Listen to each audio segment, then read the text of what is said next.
16 साल एक साम्राज्य की राख में ये एक पूरी जिंदगी होती है। कोलोसियम की परछाई में मैक्सिमस डेसिमस मेरिडियस की याद, वो जनरल जो गुलाम बना, वो गुलाम जो ग्लेडिएटर बना, वो ग्लेडिएटर जिसने एक सम्राट को चुनौती दी, अब बस एक फुसफुसाहट बनकर रह गई थी। रोम खून पर बसा एक शहर अब नए मालिकों के कब्जे में था। जुड़वा सम्राट गेटा और कैराकाला, हालांकि असल जिंदगी में वो जुड़वा नहीं थे, लेकिन फिल्म में उन्हें एक ऐसे जहरीले जोड़े के तौर पर दिखाया गया है जिनकी क्रूरता की बराबरी सिर्फ उनकी नाकाबिलियत ही कर सकती थी। इस उथल पुथल से दूर उत्तरी अफ्रीका की सूरज से झुलसी जमीनों पर हैनो नाम का एक आदमी एक शांत जिंदगी जी रहा था। वो एक पति था और अपने घर का रक्षक भी, एक ऐसा आदमी जिसने जानबूझकर अपने अतीत को दफना दिया था। लेकिन हैनो उसका असली नाम नहीं था, वो लूसियस वेरस था, वही लड़का जिसे मैक्सिमस ने इतने साल पहले बचाया था। वो लड़का जिसने एक हीरो को रोम को उसकी खोई हुई रूह वापस दिलाने के लिए अपनी जान देते हुए देखा था।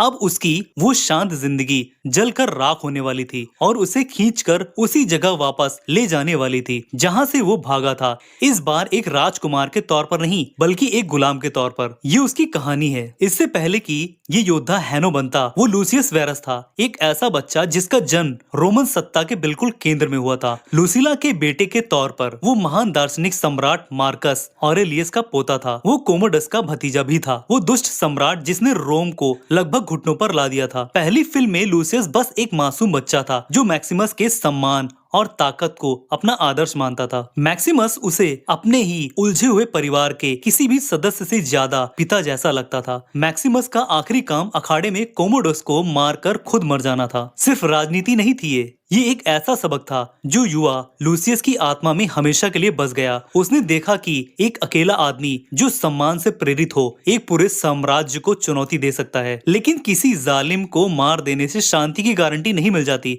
उसकी माँ लुसीला ये बात किसी और से बेहतर जानती थी। वो समझती थी कि उसके बेटे की शाही वंश उसे किसी भी महत्वाकांक्षी प्रतिद्वंदी का हमेशा के लिए निशाना बनाए रखेगा। इसलिए उसने एक दिल तोड़ने वाला फैसला किया। उसे बचाने के लिए उसने दूर भेज दिया, अपने ही बच्चे को देश निकाला दे दिया, उस लड़के के लिए जो अपनी माँ से साथ चलने की मिन्नतें कर रहा था। ये प्यार एक ऐसा काम था जो उसे पूरी तरह से त्याग दिए जाने जैसा लगा। लूसियस रोम से निकल गया, अपने नाम, अपनी पदवी और अपनी माँ को पीछे छोड़ते हुए। वो दक्षिण की ओर उत्तरी अफ्रीका के राज्य न्यू मीडिया चला गया। वहाँ उसने लूसियस वेरस की पहचान त्याग दी और हैनो बन गया। 16 सालों तक उसने जानबूझकर गुमनामी भरी जिंदगी बिताई। उसे प्यार मिला और उसने अरिशत नाम की एक महिला से शादी कर ली। अब वो गद्दी का इंतजार करने वाला राजकुमार नहीं, बल्कि शांति प्रिय इंसान था जो किसी यश या गौरव के लिए नहीं, बल्कि अपने नए घर की रक्षा के लिए प्रशिक्षण ले रहा था। उसे लगा कि आखिरकार वो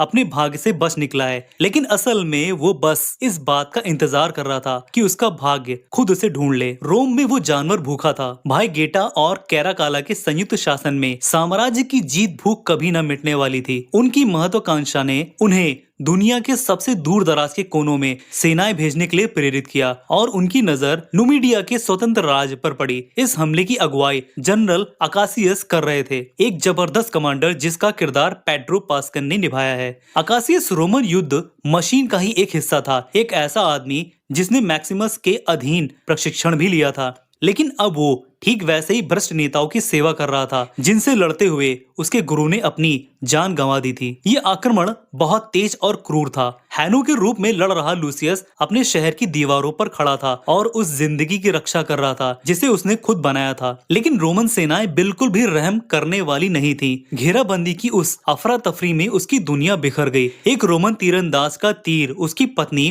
अरिशत को लगा और उसकी जान ले ली। बस इसी के साथ हैनो की जिंदगी खत्म हो गई। ये नुकसान ठीक वैसा ही त्रासदी थी जिसने मैक्सिमस को भी अपने बदले के रास्ते पर भेज दिया था। एक ऐसा परिवार जिसे रोम की क्रूरता ने छीन लिया था। हारने और पकड़े जाने के बाद लूसियस अब इंसान नहीं रहा था, वो अब बस एक संपत्ति बनकर रह गया था। अपनी आजादी छीन जाने के बाद उसे घसीटकर ऑस्ट्रिया ले जाया गया, वहां अपनी ग्लेडिएटर बनने की क्षमता का प्रदर्शन करने के लिए एक घिनौने तमाशे में। नए गुलामों को गुस्साए बबूनों के झुंड से लड़ने के लिए मजबूर किया गया। निराशा के उस गर्त में लूसियस के अंदर कुछ टूट गया। हैनो नाम का वो शांत आदमी गायब हो गया और उसकी जगह प्योर रेस से भरा एक इंसान सामने आया। उसकी इस बर्बरता पर भीड़ में मौजूद एक आदमी की नजर पड़ी, मैक्रिनस। डेंजल वॉशिंगटन द्वारा निभाए गए मैक्निनस का किरदार एक रहस्यमयी पूर्व गुलाम का था, जिसने अपनी मेहनत और दांव पेच से ऊपर उठकर एक अमीर हथियार व्यापारी और ग्लेडिएटर मालिक का मुकाम हासिल किया था। उसने लूसियस में सिर्फ एक लड़का ही नहीं देखा, उसने उसमें एक औजार देखा। उसने लूसियस के अंदर एक कच्चा गुस्सा देखा, जिसे तराश कर अपने फायदे के लिए इस्तेमाल किया जा सकता था। मैक्निनस ने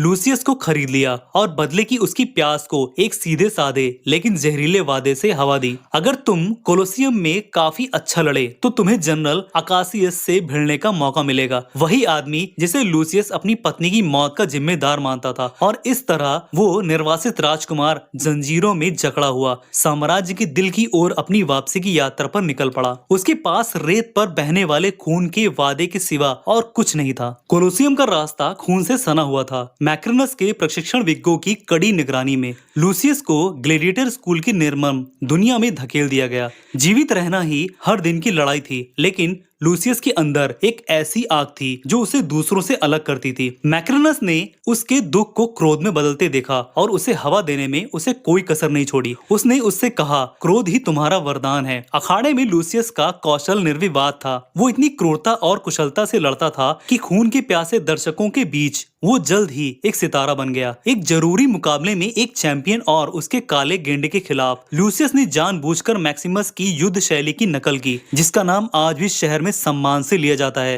वो रेत में पुनर्जन्म लेने वाले भूत की तरह बन रहा था। उसकी जीत ने उसे रवि से भी मिलवाया, जो ग्लेडिएटरों का इलाज करने वाला एक चिकित्सक था। खुद एक पूर्व ग्लेडिएटर रवि ने लूसियस को एक गुप्त मंदिर दिखाया, जहां मैक्सिमस का कवच और तलवार रखी थी। साथ ही उसके प्रसिद्ध शब्द भी, जीवन में हम जो करते हैं वो अनंत काल तक गूंजता है। जब लूसियस ग्लेडिएटर के रूप में आगे बढ़ रहा था, तब उसका मालिक मैक्निनस एक बहुत बड़ी चाल चल रहा था। खुद एक पूर्व गुलाम, मैक्निनस एक माहिर चालाक था जो एक दिन रोम पर राज करने की योजना बना रहा था। उसने लूसियस का मार्गदर्शन किया, लेकिन उसकी हर सलाह उसकी अपनी गुप्त लड़ाई में एक सोची समझी चाल थी। लूसियस पर मैक्निनस का संदेह तब और बढ़ गया जब एक जीत के बाद लूसियस ने वर्जिल की एनीड की एक पंक्ति सुनाई, जिससे उसके शानदार होने का पता चला। लूसियस की प्रसिद्ध अंततः शाही दरबार तक पहुंच गई। उसे लड़ते हुए देखकर उसकी माँ लुसिला ने उसके साहस में कुछ जानी पहचानी सी बात देखी। गेंडे को हराने के बाद वो जान गई ये ग्लेडिएटर उसका बेटा है।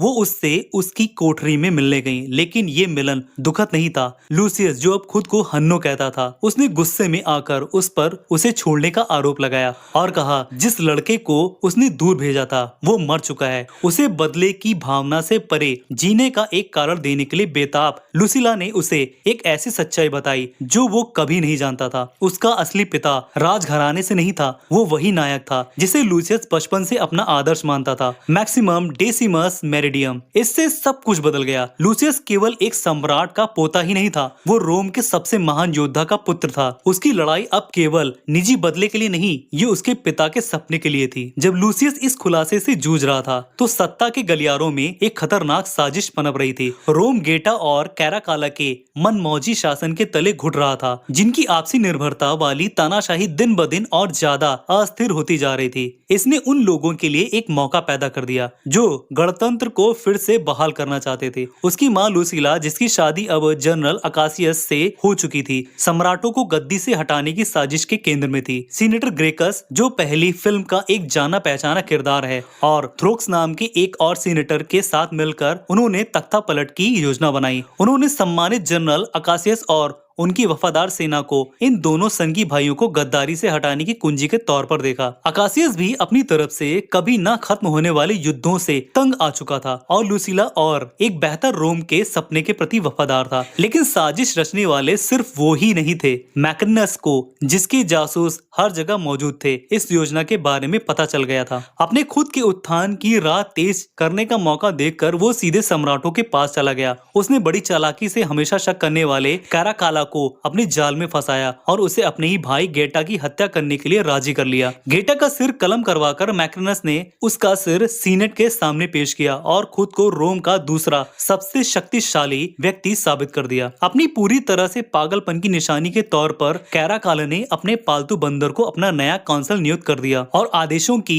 श्रृंखला में मैक्निनस को ठीक उसके बाद का स्थान दिया। सम्राट का भरोसा हासिल करने के बाद मैक्निनस ने साजिश रचने वालों को कुचलने की मुहिम मुहिम शुरू कर दी। लुसीला और अकासियस को राजद्रोह के आरोप में गिरफ्तार कर लिया। फिर मैक्रिनस ने कोलोसियम के लिए एक क्रूर तमाशे की योजना बनाई। उसने एक द्वंद्व युद्ध का इंतजाम किया जो लूसियस से किए गए उसके वादे को भी पूरा करता है और साथ ही एक प्रतिद्वंदी को भी रास्ते से हटा देता। लूसियस को आखिरकार अखाड़े में जनरल अकासियस को मारने का मौका मिलने वाला था। जब एक सहमी हुई लुसीला बेबस होकर ये सब देख रही थी, तब एक खूनी अंजाम के लिए मंच तैयार हो चुका था। एक ऐसा अंजाम जो रोम के दिल में पनप रहे तमाम झूठों को बेनकाब कर देता। तो आखिर ये सब कैसे खत्म होता है? हम कोलोसियम में होने वाले उस अंतिम और खूनी मुकाबले की ओर बढ़ रहे हैं, लेकिन इससे पहले कि हम ये खुलासा करें कि लूसियस उन सभी लोगों की मौत का बदला कैसे लेता है जिन्हें उसने खो दिया था, ये पक्का कर लें कि आपने हमारे चैनल को सब्सक्राइब कर लिया है और नोटिफिकेशन भी ऑन कर दिया है, ताकि आप सिनेमा की सबसे बेहतरीन कहानियों पर हमारी अगली विस्तृत चर्चा को देखने से चूक न जाएं। कोलोसियम में हुआ द्वंद्व युद्ध वैसा सीधा साधा पालन नहीं था जैसा मैक्रिनस ने सोचा था। जब वो लड़ रहे थे तो अकासियस ने तलवारों की खनक का इस्तेमाल बात करने के लिए किया और लूसियस को यकीन दिलाया कि वो एक ही तरफ हैं। उसने लूसीला के लिए अपने प्यार और मैक्सिमस के लिए अपने गहरे सम्मान के बारे में बताया,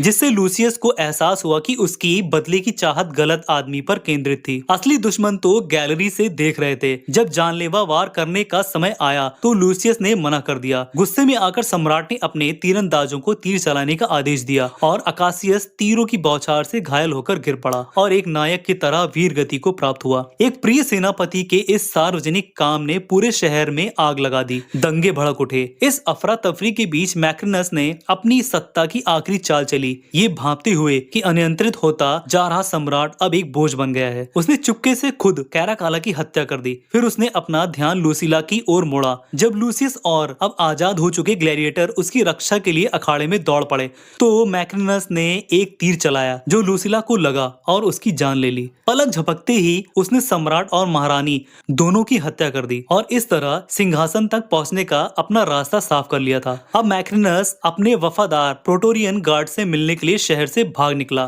तो लूसियस, जिसने अभी अभी उसी अखाड़े में अपनी माँ को मरते देखा था जहाँ उसके पिता की जान गई थी, उसका पीछा करने लगा। उसने पहले ही चिकित्सक रवि को अकासियस की इंतजार कर रही सेनाओं के पास एक संदेश देकर भेज दिया था, जिसमें उसने मैक्सिमस के बेटे और मार्कस ऑरेलियस के पोते के रूप में अपनी पहली पहचान बताई थी। दोनों सेनाएं मैक्रिनस के प्रोटोरियर और अकासियस की सेनाएं रोम के दरवाजों पर आमने सामने आ गईं। गृह युद्ध को टालने के लिए एक अंतिम द्वंद्व युद्ध की घोषणा की गई। लूसियस, जो अब अपने पिता का कवच पहने हुए था, उस आदमी के सामने खड़ा था जो उसकी सारी तकलीफों के लिए जिम्मेदार था। उनकी भीषण लड़ाई के दौरान मैक्रिनस ने लगभग उसे चाकू घोंप ही दिया था, लेकिन मैक्सिमस के सीने के कवच ने उसकी जान बचा ली। इससे लूसियस को पलड़ा भारी करने का मौका मिल गया। उसने आखिरकार मैक्रिनस को मार गिराया और अपनी पत्नी, अपनी माँ और उन सभी लोगों की मौत का बदला ले लिया जो मैक्रिनस की सत्ता की भूख का शिकार हुए थे। दोनों सेनाओं के बीच विजयी होकर खड़े लूसियस ने सबके सामने अपनी असली पहचान जाहिर की। लूसियस वेरस ऑरेलियस, रोम का वारिस। वो एक विजेता के तौर पर नहीं बल्कि एक जोड़ने वाले के तौर पर खड़े थे। उन्होंने सैनिकों से आग्रह किया कि वो उनके साथ मिलकर उस गणराज्य को फिर से बनाने में मदद करें जिसकी कल्पना उनके पिता और दादा ने की थी। सैनिकों ने उनसे प्रेरित होकर उनके और एक नए रोम के लिए जोरदार जयकारे लगाए। लड़ाई तो जीत ली गई थी, लेकिन इसकी कीमत बहुत भारी पड़ी। फिल्म का अंत एक दिल को छू लेने वाले पल के साथ होता है जब लूसियस उस शांत कोलोसियम में लौटते हैं। वो घुटनों के बल बैठते हैं और खून से सनी रेत को छूते हैं, ठीक वैसे ही जैसे कभी उनके पिता ने किया था। उन्होंने अपनी पत्नी, अपनी माँ और उस शांति जिंदगी को खो दिया था जिसकी उन्हें चाह थी। अब वो एक ऐसे नेता हैं जो एक ऐसी विरासत के बोझ तले दबे हैं जिसे उन्होंने कभी मांगा ही नहीं था। वो आसमान की ओर देखते हैं मानो अपने पिता की आत्मा से मार्गदर्शन मांग रहे हो। मैक्सिमस की तरह अखाड़े में उनकी जान तो नहीं गई, लेकिन उन सभी लोगों का बोझ वो अपने कंधों पर ढो रहे थे जिन्होंने वहाँ अपनी जान गंवाई थी। बदले की अपनी मुहिम में वो जिंदा तो बच गए, लेकिन अब वो एक नए रोम की आखिरी उम्मीद बनकर उभरे हैं। उनकी जिंदगी एक ऐसी गूंज बन गई थी जो हमेशा हमेशा के लिए गूंजती रहेगी।